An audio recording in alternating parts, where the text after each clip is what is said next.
Fala pessoal, eu sou Paulo Royal e hoje, seguindo a sugestão dos inscritos, eu tô trazendo para vocês a história de um fuzil soviético que teve uma considerável participação na Segunda Guerra Mundial, mais especificamente durante a Frente Oriental, servindo posteriormente como inspiração para a criação de outras armas semiautomáticas, até mesmo de outros países. Apesar de ser uma referência histórica nessa categoria de fuzil, o projeto tinha pontos que deixavam muito a desejar, o que fez com que o seu período de produção fosse relativamente curto e conturbado. O vídeo de hoje é sobre o fuzil semiautomático SVT-40, onde essa sigla se refere a Samuzariadnaya Vintovka Tokareva, algo como fuzil autorrecarregável Tokarev. Um dos objetivos na sua criação era o de substituir uma boa parte dos fuzis operados por ferrolho manual Mosin Nagant, mas ao longo do material vocês vão ver que alguns obstáculos sérios surgiram na trajetória da arma, impedindo completamente que essa tarefa fosse concluída. Quando o vídeo acabar, deixe aí a sua sugestão de tema nos comentários,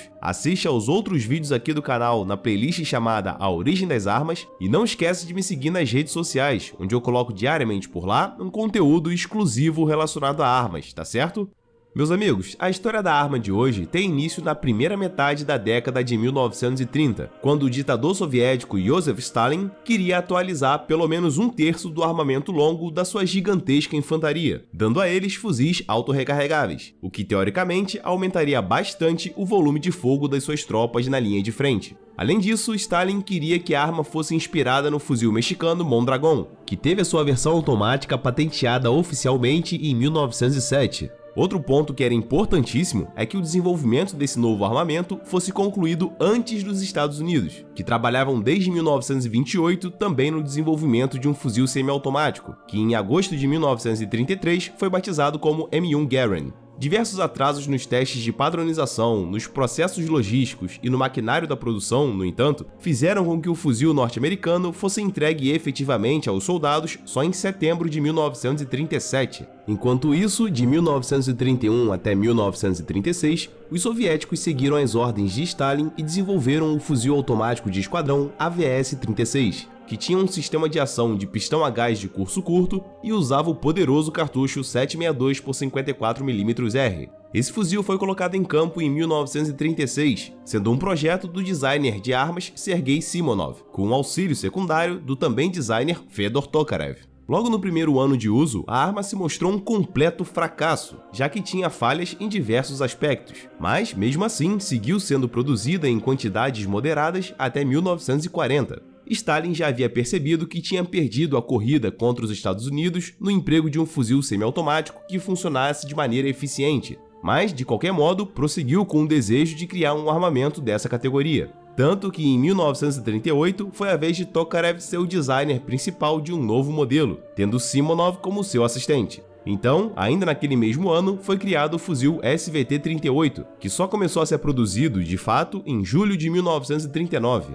O seu sistema de ação também é o de pistão a gás de curso curto, e o seu ferrolho é do tipo basculante, sendo inclusive um mecanismo bem parecido com o aplicado no fuzil belga FN-FAL. A primeira aplicação dessa arma soviética em combate foi durante a Guerra de Inverno, que aconteceu de novembro de 1939 até março de 1940 contra os finlandeses. Apesar de ser um fuzil indiscutivelmente melhor que o AVS-36, também tinha problemas graves em componentes importantes, como por exemplo o seu bloco de gases, que acumulava fuligem e detritos em excesso depois de muitos disparos, e o carregador, que acabava soltando da arma mesmo sem o acionamento do retém dele. Um mês depois do fim dessa guerra, a produção do SVT-38 também foi encerrada, e embora ele tenha sido construído por pouco tempo, teve um volume grande de exemplares colocados em campo, com algo em torno de 150 mil unidades. Então, em julho de 1940, foi colocado em produção o modelo SVT-40, que tinha um design bastante parecido com o SVT-38, mas era mais refinado, com alguns ajustes na sua usinagem interna e com a substituição do seu retém do carregador, que agora passava a ser escamoteável e servia como uma trava extra para que o carregador não soltasse acidentalmente da arma.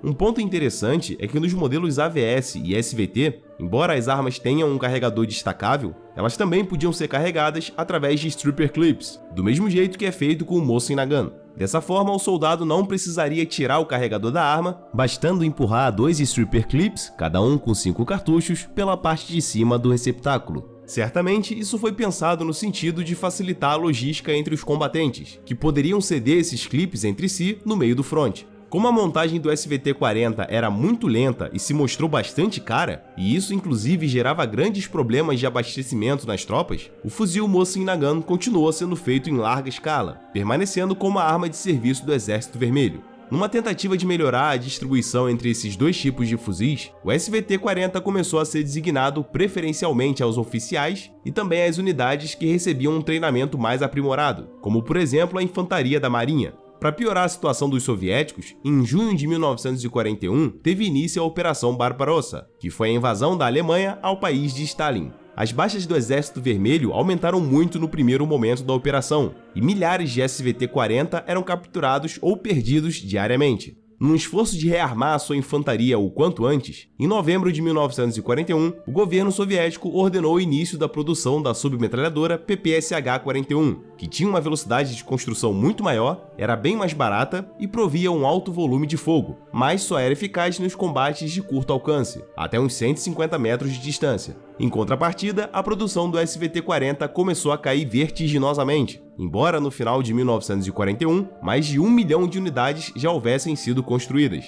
A ordem para o encerramento completo da linha de montagem desse fuzil foi dada em janeiro de 1945, quando aproximadamente 1,6 milhão de unidades já tinham sido colocadas em serviço. Segundo muitos historiadores, a infantaria que usava o SVT-40 reclamava frequentemente que a arma era frágil em vários pontos da sua estrutura, além de ser bastante complicada para fazer a desmontagem, manutenção e limpeza. A madeira a qual a coronha era feita tinha uma baixa qualidade e, em diversas situações, rachava depois de um certo tempo de uso. Outro problema grave relatado é que, em alguns exemplares, o receptáculo não era encaixado e preso firmemente na coronha. Então, também depois de um certo tempo de uso, essas duas peças tinham a tendência de simplesmente desencaixarem durante o combate, por causa da vibração causada pelos disparos.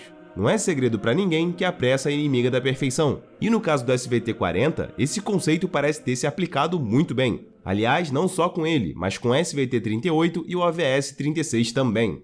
Muito se especula que, apesar de serem fuzis longos, com um sistema de pistão a gás e municiados com um poderoso cartucho, o projeto dessas armas precisava ser melhor trabalhado, com os devidos testes e correções antes do início da produção em massa. Isso certamente deixaria os fuzis infinitamente melhores, mas como o desespero de Stalin de querer colocar a todo custo o fuzil semiautomático em combate antes dos norte-americanos era enorme, todos os modelos lançados vieram com falhas graves de qualidade e funcionamento, ou seja, indo totalmente contra ao que os Estados Unidos conseguiram alcançar com o seu M1 Garand. Ainda assim, durante a história do SVT-40, alguns modelos variantes foram testados e até chegaram a ser empregados no fronte também. A primeira variação veio em 1942, com o modelo AVT-40, que nada mais era que um SVT-40 com capacidade de disparo totalmente automático. A criação dessa arma foi uma tentativa de compensar a baixa quantidade de metralhadoras que a infantaria soviética tinha disponível.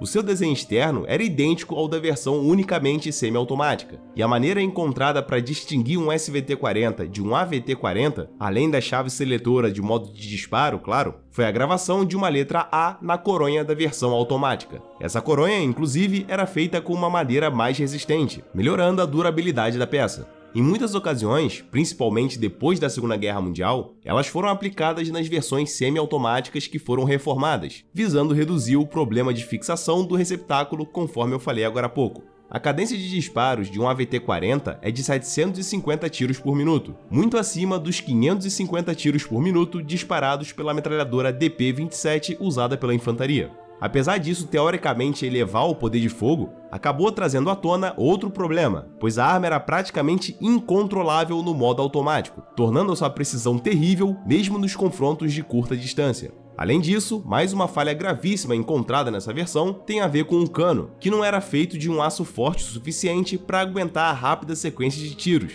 e quando a arma disparava muitas rajadas, mesmo de forma intermitente, o raiamento interno do cano simplesmente se desgastava ao ponto de quase sumir. Sendo assim, o uso do AVT-40 no regime automático foi proibido, desfazendo toda a promessa de alto poder de fogo que ele trazia. Como a sua produção era ainda mais cara que a do SVT-40, a construção dessa variante foi interrompida já em 1942. Alguns outros protótipos foram construídos como variantes ao longo da história do SVT-40. Um deles tinha um cano mais curto, conhecido como CKT-40. Outro usava o cartucho ainda experimental na época 762 por 39mm, e até mesmo uma versão que aceitava um supressor foi criada, mas nenhuma delas deu certo e sequer passaram pela fase de testes. Uma versão de franco-atirador foi criada a partir do SVT-40, e aproximadamente 51.000 unidades foram colocadas em campo. Basicamente, as modificações sofridas nessa variante foram o encaixe de um suporte para a instalação de uma mira telescópica com ampliação de 3,5 vezes, e o cano era feito com uma usinagem aprimorada, numa tentativa de melhorar o comportamento balístico da arma. Entretanto, como havia aquele problema de fixação entre a coronha e o receptáculo, a precisão dos disparos de média e longa distância era totalmente prejudicada, também inutilizando a arma para esse fim.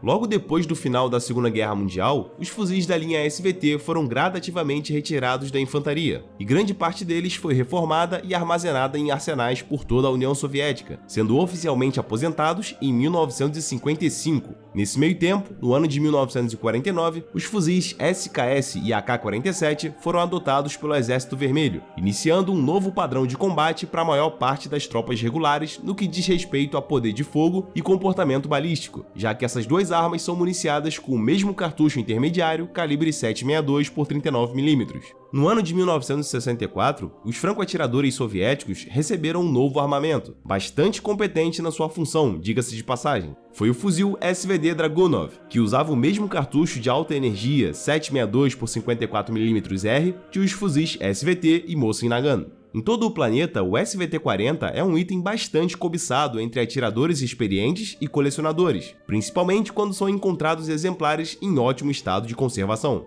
É claro que o valor histórico dessas armas é indiscutível, mas em termos de performance ficou mais do que evidente que deixavam muitíssimo a desejar. Agora vamos dar uma olhada no funcionamento interno de um SVT-40, e aqui vocês vão perceber que, apesar de ter um mecanismo simples e todos os elementos que permitiriam um funcionamento satisfatório, a arma acabou falhando assim mesmo, conforme já foi mostrado anteriormente. Acompanha comigo. Quando o gatilho é apertado, ele desconecta o martelo ou cão, que é empurrado pela sua mola pré-tensionada até o pino percussor, acertando a espoleta do cartucho e fazendo o tiro acontecer. Nessa hora, uma parte dos gases do disparo passa pelo bloco de gases e empurra o pistão, que empurra o transportador do ferrolho para trás. O ferrolho, por sua vez, extrai o estojo disparado enquanto é amortecido pela mola recuperadora. No final do curso do conjunto do ferrolho, o estojo é ejetado, e logo depois a mola recuperadora se expande, empurrando para frente esse conjunto, que no caminho pega um cartucho novo no carregador e o coloca na entrada do cano, trancando o ferrolho e finalizando o ciclo da arma. Na ficha técnica de hoje, eu vou usar o modelo padrão do SVT-40, que sem dúvida alguma foi o mais usado pelo Exército Vermelho. Os dados dessa arma são os seguintes: o seu peso descarregado é de 3,850 kg, o comprimento total da arma é de 1,22 m, o comprimento do cano é de 62,5 cm, o calibre padrão do cartucho usado é o 762 por 54mm R, a capacidade do carregador é de 10 cartuchos, a velocidade dos projéteis é de 830 metros por segundo, o alcance operacional é de 1.000 metros, mas com a ajuda de uma mira telescópica, já o alcance máximo é de 3.800 metros, só que sem nenhuma precisão, tá certo? Bom, pessoal, espero que esse vídeo tenha matado a sua curiosidade a respeito desse assunto e muito obrigado a você que chegou até aqui. Não esquece de clicar em gostei e compartilhar para dar aquela força pro canal. Em breve eu tô de volta, um forte abraço e até mais!